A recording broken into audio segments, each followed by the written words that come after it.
Triple-digit temperatures in the Far East County. We'll talk to a local fire chief who tried to save a mountain biker who later died. Plus, new claims multiple agencies failed to prevent the death of an 11-year-old girl. The debate heating up over needle exchange services and distribution of other drug paraphernalia. It's all the buzz, how you can help grow the bee population from your backyard. And if you haven't heard about Ramona's Certified Farmers Market and their free train rides, you need to get on board. CBS 8 News live at 6 starts now.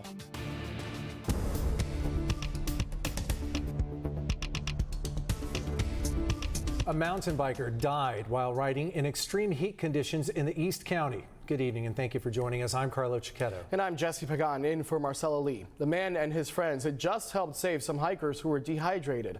Moments later, he collapsed. CBS 8's Steve Price is live from Mission Trails Regional Park where hikers are out today despite the high heat. Steve?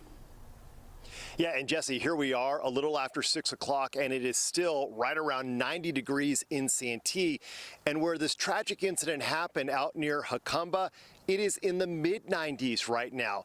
Really hot conditions all across the county. I had a chance to speak with one of the first responders who was there, and he talked to me about the heat conditions that day.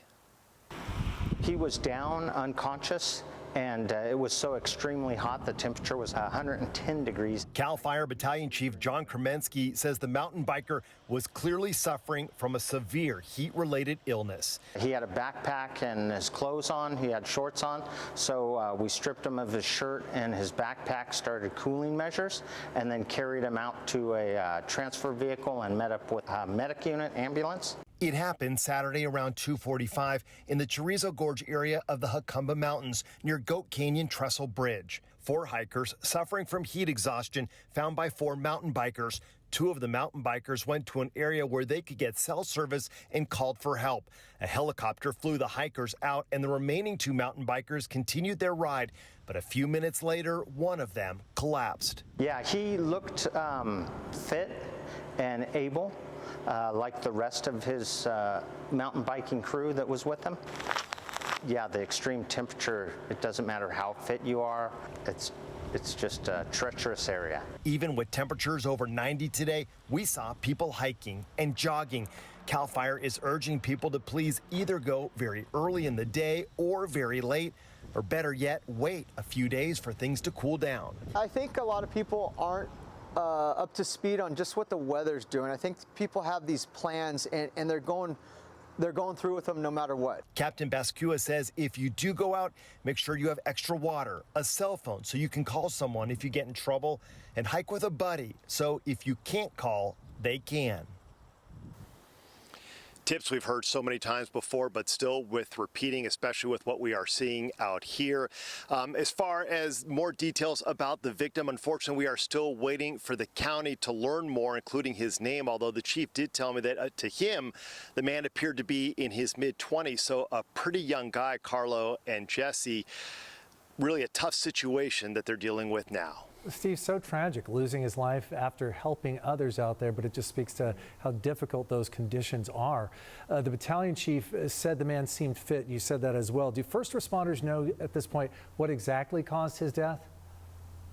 So we're still waiting for specifics from the coroner's office, but I did talk to the chief about that very same thing, Carlo, and he just said, you know, everyone reacts differently to the heat. And so the 7 other people, they were all treated really for just kind of minor dehydration situations at the scene and then released.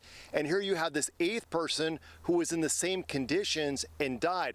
So they also talked about making sure that you pre-hydrate before you go out. Start drinking water before you feel thirsty, because they said once you are thirsty, it's too late. Your body is already craving that water. Steve Price reporting live for us. Thanks, Steve. It's not just our trails, our hiking trails, that the dangerous conditions coming from the heat there. Yeah, Chief Meteorologist Carlene Chavis is here now with more on the inland heat alert that's out there for us. Carlene? Yeah, we are talking about more of that heat. So here's the thing. We are going to continue to have an extended period when it does come to hot temperatures, seeing that across inland areas. We still have excessive heat warnings that are in effect. So when you take a look at how we shaped up for today, 100 degrees for Campo, also talking about triple-digit heat for Ramona as well as Escondido and for Valley Center and for the desert. You even got the 90s across the mountains and still with those 80s and 70s right along the coast. So we're still feeling that heat out there.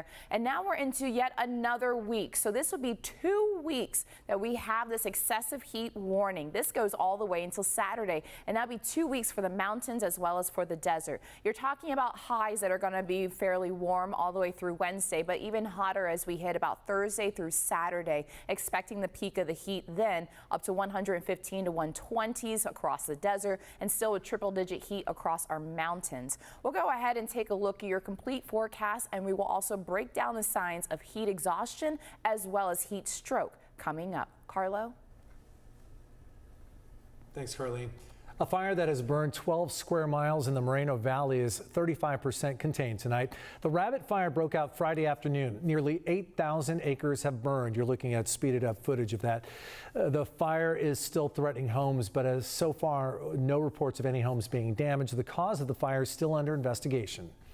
San Diego Police, Child Welfare Services, and the Rock Church are all named in a new lawsuit alleging they failed to report the abuse of an 11-year-old girl. Arabella McCormick died in August from starvation and neglect, according to the county. As CBS 8's David Grofferson reports for us tonight, the girl's adoptive family members volunteered for the San Diego Police Department, and the mother was an elder at the Rock Church. There's no justification for it whatsoever. The lawsuit accuses multiple government agencies, a school, and the Rock Church of failing to report the abuse, neglect, and starvation of Arabella McCormick. In August, the 11-year-old was found unresponsive in the Spring Valley home of her adoptive family and died later at the hospital. She had 13 broken bones. Her bones were sticking out. She only weighed 40 pounds. Her teeth were calcified. Her eye sockets were hollow. Attorney Craig McClellan represents Arabella's 2 surviving little sisters who were subsequently removed from the home and placed in foster care. Physically, they're making steady improvement. I mean, they were in the hospital for days. They had what's called starvation syndrome, like the POWs from World War II had. The adoptive mother, Letitia McCormick, was an elder at the Rock Church. The lawsuit alleges a Rock Church child abuse investigator visited the family's home 1 week before Arabella died, but did not report seeing any evidence of abuse. There are also claims that Letitia McCormick told a Rock Church prayer group that, quote, there was spiritual warfare and demonic activity with Arabella. The adoptive mother and her parents also volunteered for the San Diego Police Department. And the lawsuit alleges a San Diego police officer gave Letitia McCormick a wooden paddle to discipline the girl. The police officer gave a paddle to Letitia, who then beat the kid so severely it broke the paddle. So when she comes back with a broken paddle, what does the police officer do? She gives her 2 more paddles. County Child Welfare Services investigated 2 complaints of abuse against the family in 2018, but never brought charges, according to the lawsuit. At the school, they found out from the teachers that the kids were being starved, and that in the second instance, the father was dragging the daughter around and pulled things out of her pocket, wouldn't let her drink or eat. The adoptive father, Brian McCormick, was a Border Patrol agent who committed suicide by shooting himself inside his truck as he arrived home to find sheriff deputies surrounding his home. No comment tonight from the Rock Church, San Diego Police, or the County of San Diego. The lawsuit seeks financial damages on behalf of the 2 surviving sisters, and perhaps a lesson for people working with kids. When you suspect child abuse, you are required by law to report it. David, we know the 3 adoptive family members are now in jail. What is the status of the criminal case here? Okay, the adoptive mother and her parents are all facing child abuse and torture charges. Additionally, just the adoptive mother and her father, those two are charged with murder. A preliminary hearing is set for next month. All right, David, there was definitely some concerning allegations and claims in that lawsuit. We'll see how it all plays out. We know you will be on top of it. David Gofferdson live for us tonight. David, thank you. Tonight, a Chula Vista man and his family are counting their blessings after a truck crashed into their apartment early this morning. It happened just after 5 a.m. on 4th Avenue between Naples and Oxford. Jose Juarez says he was sleeping in bed with his wife and their young son when a truck suddenly came crashing into the window, stopping right at their bed. Somehow no one was hurt in all this. It's not clear what led up to this crash or if the driver was arrested. A standoff tonight between Governor Gavin Newsom and the Temecula Valley Unified School District. The district is rejecting a social studies book that mentions gay rights icon Harvey Milk. As our political reporter Morgan Reiner tells us, the state is ready to intervene.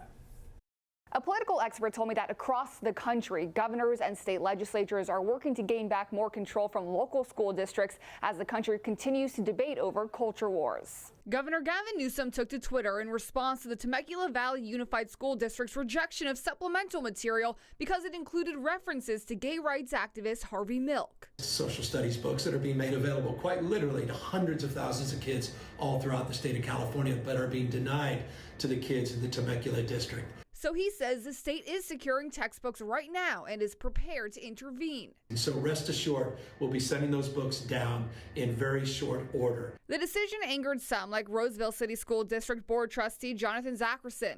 We have a supermajority in the legislature that doesn't necessarily reflect the opinions and values of every community in California. And so I think it's important that we maintain that autonomy in our state and even across the nation, that school boards have those, be able to respond to the needs of their community. UC San Diego political science professor Thad Kauser says it's a trend nationwide. An example of a state intervening with a local government when party polarization and ideological culture wars have kind of taken them in two different directions. And so we're seeing this in fights in red states with blue cities, and in California in our blue state as some red cities or school districts try to move in the opposite direction. And while some may not like big government intervening in small government, Kauser says within some bounds, it's legal. Local governments are not an independent layer of government in America. We don't have 3 layers of government. We just have 2, national and state. And the controlling court decision on this says that local government, cities are creatures of the state. I have previously reported on the bill that Governor Gavin Newsom now says he is backing. AB 1079 by Assemblymember Cora Jackson does 3 main things. It requires a 2/3 vote before any school district can remove instructional material. It will allow the Department of Education to intervene and provide material if they believe the school district is not up to par. And it will allow the state to fine those local school districts for not meeting the state standards. Thank you, Morgan. Daily Amtrak service between Oceanside and Irvine is running again. Resumed Surfliner service between Orange County and San Diego also comes in time for Comic-Con later this week. The Pacific Surfliner and Metrolink trains shut down on June 5th because of a landslide in San Clemente. Emergency crews just finished a temporary barrier wall to protect the track. The city of San Clemente is continuing to work to stabilize the hillside for the long term. Still ahead tonight, 2 big jackpots up for grabs if you're feeling lucky. 2 of them, a lot of money. A viral crash test video as well, but is that one real? We verify. And up next, all the buzz about backyard beekeeping.